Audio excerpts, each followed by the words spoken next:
Hello and welcome. In our world today, where pretty much everything is connected, figuring out the rules of the digital space isn't just for the tech experts anymore. It's for every single one of us. Today, we're going to break down the crucial legal and ethical frameworks that really govern cybersecurity, looking at everything from your own personal rights all the way up to national security. So let's get started by thinking about that data trail we all leave behind every day. Just pause and think about that for a second. Every click you make, every form you fill out, every single thing you buy online, it all creates this digital trail. Now, this data is incredibly valuable, sure, but it's also deeply personal. So who gets to control it? Who should be allowed to see it? And probably the most important question, what are your rights? That's really the core question we're going to explore together today. So we've got a really clear path laid out. We're going to kick things off with a big picture of cyber law. Then we'll zoom right into the practical tools you can use to protect your data. After that, we'll demystify the art of encryption, take a hard look at the responsibilities that come with sharing data, and we'll finish up with the all-important ethical compass that should guide every single action in the cyber world. All right, first up, the rules of the game. Now, cyber law isn't just one single thing. It's more like a multi-layered shield. It's designed to protect everyone, from you as an individual to the businesses you deal with every day, and all the way up to the nation itself. Let's take a look at how this is all built. So for you, the individual, your main shield is the Data Protection Act of 2018. This law basically brings the principles of the EU's General Data Protection Regulation, you've probably heard of it as GDPR, right into UK law. And this isn't just a bunch of vague guidelines. It actually gives you specific, legally enforceable rights.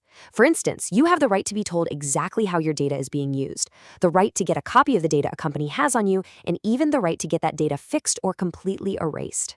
This law really shifts the balance of power, putting you firmly in control of your own digital footprint. Okay, so let's scale up a bit to businesses. Their primary legal defense is the Computer Misuse Act. You can think of this as the main law that makes hacking illegal in the UK. It covers a whole range of offenses, from just gaining unauthorized access to a system, all the way to much more malicious stuff like planting a virus, stealing or deleting data, or even creating and sharing the tools used for hacking. It is the legal backbone that protects all the organizations we rely on from cybercrime. And finally, at the very top, at the national level, we have the Official Secrets Act. This one is all about protecting the country from things like espionage and making sure sensitive government information doesn't get leaked. It applies to civil servants, members of the military, and even private government contractors. So you see, there's this really clear three-tiered legal framework. The Data Protection Act for your individual rights, the Computer Misuse Act protecting businesses, and the Official Secrets Act safeguarding the nation. Each layer is absolutely essential for a secure digital society. Okay, so we have the laws, but laws are one thing. How do we actually protect the data itself? Let's move on and look at the practical tools and methods we use to defend our digital vaults. This is where the theory of law really meets the practice of security. Now, before we can talk about how to protect data, we need to understand the two basic states it can be in. First, you've got data at rest. This is exactly what it sounds like. It's information that's just sitting there, on a hard drive, a server, or a USB stick. Then you have data in transit, which is data on the move, zipping across the internet as an email, or flying through a company's private network.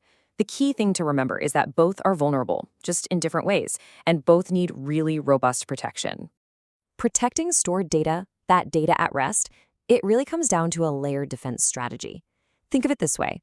First, regular backups are your ultimate safety net. They let you restore everything after a disaster or a ransomware attack. Next, strong, unique passwords are your first line of defense. They're like complex locks on every single digital door you own. Then you have anti-malware software, which is like your 24/7 security guard, constantly scanning for viruses and spyware. Keeping your systems updated is also crucial. It patches up security holes before the bad guys can find them. Internally, access control makes sure only the right people can see sensitive data. And finally, encryption. It's the last line of defense, scrambling the data so that even if someone steals it, it's just unreadable gibberish to them. We just mentioned encryption, and honestly, it's such a critical tool that it absolutely deserves its own spotlight. So let's think of it as the art and the science of creating basically unbreakable digital locks to protect our most valuable information. At its heart, encryption comes in two main flavors. First, you have symmetric encryption. This one's pretty simple. It uses a single secret key to both lock and unlock the data. The best analogy is a diary key. Whoever has that one key can open it up and read everything inside. Then you have asymmetric encryption, which is a bit more clever. It uses two different keys, a public key that anyone can use to lock a message and send it to you, and a totally separate private key that only you have to unlock it. The mailbox analogy here is perfect. Anyone can drop a letter into the public slot, but only you have the private key to open the box and get the mail out. So which one is better? Well, it's a trade-off. Symmetric is incredibly fast, which makes it great for encrypting huge files on your hard drive. But its big weakness is that you have to somehow share that single secret key securely. Asymmetric, on the other hand, is much more secure because that private key never goes anywhere, but all that security makes it a lot slower. The interesting part is that they often work together. For instance, when you go to a secure website, your browser uses the slow but super secure asymmetric encryption just long enough to safely swap a fast, temporary symmetric key. That symmetric key is then used to encrypt the rest of your browsing session. You get the best of both worlds, security and speed. We've covered the laws and the tools, but what about responsibility? I mean, in our totally interconnected world, organizations are constantly sharing data with other companies. And this brings up a huge area of both legal and ethical responsibility called due diligence. Before an organization shares your data with anyone, they have a legal and ethical duty to do some serious homework. They have to conduct what's called due diligence. That means they need to know exactly what data they're sharing, who it's going to, and why. They need to have solid security policies in place, and ideally, a formal data sharing agreement that spells out exactly who is responsible for what. This isn't just, good practice, it's a legal requirement to show they're being accountable under GDPR. So what happens when that due diligence just completely fails? Well, this number, 14 million, that's how many people had their personal data illegally shared in one of the UK's biggest ever data brokering breaches. This was the Bounty UK case. The company, which most people knew as a parenting club, was secretly operating as a massive data broker. They illegally shared a mind-boggling 34.4 million records with dozens of other organizations, including marketing firms and credit agencies. And what's truly shocking is that this data belonged to vulnerable new mothers and even their newborn babies, and it was all shared without any clear, informed consent. This is just a textbook example of a catastrophic failure in data sharing ethics. And hey, you don't have to take my word for it. The official investigation from the Information Commissioner's Office, or ICO, called the scale of this unprecedented. The ICO's Director of Investigations, Steve Eckersley, put it bluntly. Bounty were not open or transparent. Any consent given by these people was clearly not informed. This case just perfectly highlights why the rules on due diligence and getting transparent consent are so critically important. This really brings us to our final and maybe most important section. Because beyond all the laws and the technology, there is a personal and professional responsibility, an ethical compass that has to guide the actions of anyone working in the world of cybersecurity. Ethical conduct is really the bedrock of trust in our digital world. For a cybersecurity professional, this means diligently following company IT policies, maintaining absolute confidentiality, and, of course, following all the laws we've talked about. But it also means being proactive, promoting security awareness to protect everyone in the organization, and having the integrity to report any conflicts of interest. It's all about using your power and your access to protect people, not for your own personal gain. Now, on the flip side, you have the clear red flags of unethical conduct. And let's be clear, this is not a gray area.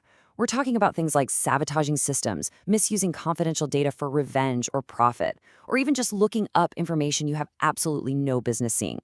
These actions completely violate professional duty, and they just shatter trust. They represent a fundamental abuse of the power and access given to security professionals. And believe me, this isn't just a theoretical problem. The case of Stefan Needham is a stark reminder of the very real-world damage. After being fired, he decided to take revenge. He used a former colleague's login details to wipe out 23 of his old employer's servers. This single, malicious, unethical act cost the company £500,000 and led to people losing their jobs. It's a devastating, real-world example of what happens when that ethical compass is completely ignored. So, as we wrap all this up, here is the one crucial point I want you to take away from our time together. True, effective cybersecurity isn't just one thing. It's like a three-legged stool. You need robust laws to set the rules of the road, you need effective technology like encryption to build the defenses, and you absolutely need an unwavering commitment to ethical conduct to make sure those tools and powers are used responsibly. If any one of those legs is missing, the entire structure just collapses. And that leaves us with one final thought to ponder. We are living in an age of exponential technological growth. AI, quantum computing, it's all right on the horizon. The technology is advancing at a breathtaking pace. And the question we all need to ask ourselves is this: are our laws, our safeguards, and most importantly, our ethics keeping up?